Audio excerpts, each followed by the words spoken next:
Sure. Jamal, Arbon Bacon, Sports Illustrated, by way of Bacon Network.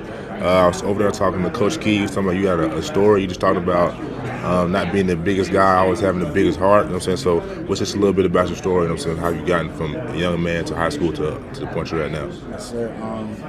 Really, everything started out at the YMCA. The YMCA is where I remember Michael Vick was actually playing at this time. So I really started playing football at the age of 4, me and my brother. It turned out when I was about 6 or 7 years old, my mom actually started playing football as well. So she started playing. It just gave me and my brother a little bit of inspiration on what we can do and where we can take it in life. Then as far as my whole story, I've always been the smallest kid, always been not the strongest, not the fastest, but as you mentioned, I always had that heart, I always had that dog about me, that consistency and that willing to compete.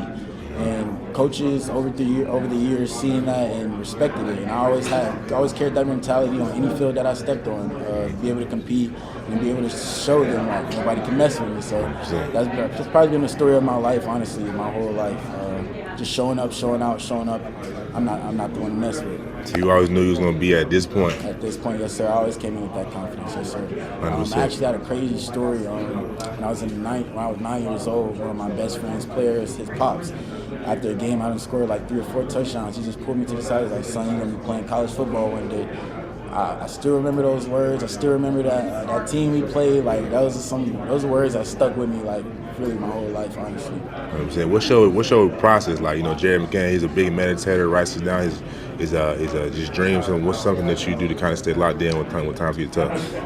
Might sound a little crazy, but I get a little candle, I'll run a bath, and I'll put in some Epsom salt baths. I like taking Epsom salt baths, but just a little something to refresh the mind, recoup the mind, you know what I'm saying, restart. And really just be relaxed. Going into the next day, I like taking Epsom salt baths, relax the body. 100%. Last question, brother.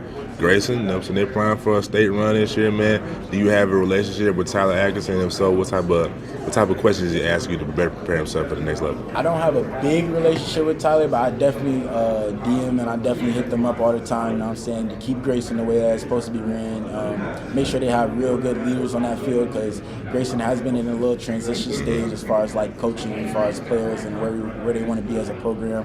So just Grayson in general, I definitely still keep in touch with them. 100%.